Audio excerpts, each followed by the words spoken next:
Hiç fark ettin mi? Allah aslında seninle sürekli konuşuyor. Ama sen onu duyabiliyor musun? Allah'ın sesi gökten gelen bir ses değildir.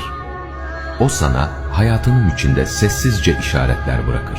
Allah Kur'an'da şöyle diyor: yeryüzünde ve kendi nefislerinizde nice deliller vardır. Görmez misiniz? Zariyat suresi 20-21. Peki bugün Rabbin sana ne söyledi?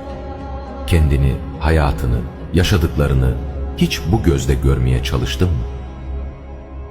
Bazen bir rüzgar, bazen başına gelen bir olay, bazen içindeki küçük bir his, hepsi onun sana gönderdiği mesajlardır. Sen yeter ki onları görmeye çalış. Bugün dur ve hayatına bir kez daha bak. Çünkü Allah seninle sürekli konuşuyor. Dinlemek için sadece kalbini açman yeterli.